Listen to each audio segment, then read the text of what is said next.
महानुभावों को नमन। जितने भी लोग यहाँ मौजूद हैं आप सबको रामधारी सिंह दिनकर की कलम, साहित्य की स्याही और इस हिंद वतन की संस्कृति की ओर से मैं रमेश ठाकुर आप सबको प्रणाम निवेदित करता हूँ। दक्षिण एशिया के उत्तर भाग में स्थित हिमालय पर्वत से लेकर दक्षिण में हिंद महासागर तक, पूरब में बंगाल की खाड़ी से लेकर पश्चिम अरब सागर तक। भैया 2 मिनट रोक लो, इसे आप 1 मिनट रोक लो ना, संवाद आवश्यक इसलिए कहता हूं। दक्षिण एशिया के उत्तर भाग में स्थित हिमालय पर्वत से लेकर दक्षिण में हिंद महासागर तक, पूरब में बंगाल की खाड़ी से लेकर पश्चिम अरब सागर तक 32,87,263 वर्ग किलोमीटर फैला हुआ हमारे देश हिंदुस्तान एक ऐसा देश जहाँ पे सबसे ज्यादा अलग तरह की भाषाएं, तहजीब, जुबान, आवाज, अंदाज, त्योहार, संस्कृति पाए जाते हैं। एक ऐसा देश जहाँ पर एक कैथोलिक महिला अपने प्रधानमंत्री का पद एक सिख के लिए छोड़ देती है और एक सिख अपने प्रधानमंत्री के पद की शपथ एक मुस्लिम राष्ट्रपति से लेते हैं, और वो भी उस देश की बागडोर संभालने के लिए जहाँ पर 80% से ज्यादा लोग हिंदू हैं। एक ऐसा देश जो भौगोलिक दृष्टिकोण से विश्व में 7वें स्थान पर आता है, अर्थव्यवस्था के दृष्टिकोण से हम लोग 6ठे स्थान पर आते हैं, डॉक्टर, साइंटिस्ट, इंजीनियर और सैन्य ताकतों के दृष्टिकोण से विश्व में 3रे स्थान पर आते हैं हम लोग, जनसंख्या के दृष्टिकोण से विश्व में 2रे और अंततः विश्व का सबसे बड़ा लोकतंत्र है हिंदुस्तान। आज एक छोटी सी कविता आपके बीच में है। ये कविता मैंने दरअसल इसकी कुछ पंक्तियां मैंने लॉकडाउन के समय में लिखी थी। 15 जून 2020 को हमारे देश में जम्मू कश्मीर के लद्दाख के अंदर जो है आपका गलवान घाटी में आपने सुना होगा कि एक मसला हो गया था जहां हमारे वीर जवान काफी सारे शहीद हुए थे। अभी हमारे बीच में सर हमारे बीच में है, मैं चाहूंगा कि आपकी इतने सारे टेंशन इस कविता पे हो।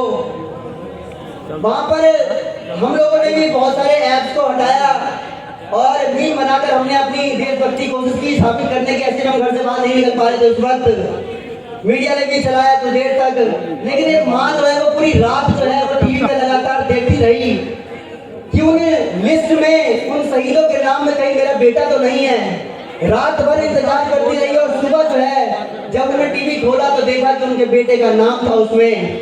मैं शहीद गुरदेव सिंह की बात कर रहा हूँ जो अपनी माँ से कह के गया था कि मैं वापस जरूर लौट के आऊंगा। उसके ऊपर ये कविता है, देखेगा। वो अपनी माँ को एक संदेश दे रहे हैं, कहीं भी होंगे ऐसे ऐसे लोगों के हाथों में जिम्मेदारी है हमारे देश की। एक नौजवान आपके बीच में खड़ा है, एक नौजवान की कविता आपके बीच में है। आप सब लोग शिरकत करिए, कविताएं देखिए, सबका यहाँ पे सम्मिलित होना बहुत आवश्यक है। वो बेटा क्या कह रहा है अपनी माँ से सुनेंगे पीछे वाले लोग भी।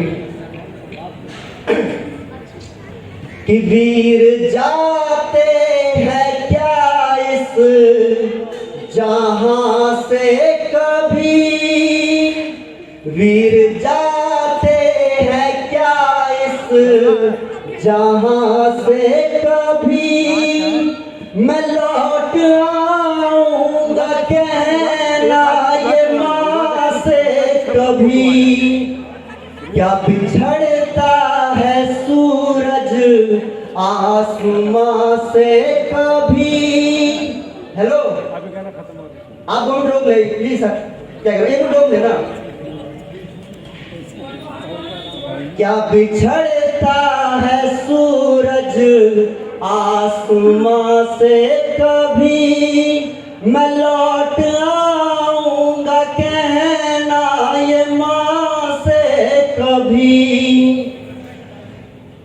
वीर जाते हैं क्या इस जहां से कभी, मैं लौट आऊंगा कहना ये माँ से कभी। कि एक तरफा मोहब्बत नहीं मेरी माँ से, मेरा रिश्ता है अब तो ये सारे जहां से। कि एक तरफा मोहब्बत नहीं मेरी माँ से, मेरा रिश्ता है अब तो ये सारे जहां से। तो माँ तू ही बता कैसे मैं लापता हो जाता जहां करनी थी मुझको मिट्टी से वफा। तो महिला तक महिला तक न अपनी जगह से कभी, तो महिला तक न अपनी जगह से कभी, पर मैं लौट आऊंगा कहना ये माँ से कभी, कि वीर जाते हैं क्या इस जहाँ से कभी, मैं लौट आऊंगा कहना ये माँ से कभी, कि मैं रोकूंगा दुश्मन से जब तक बाहर न कर दूं सरहद के निशान से, कि मैं रोकूंगा दुश्मन को ले अपनी जान से जब तक बाहर न कर दूं सरहद के निशान से। बात थी आने की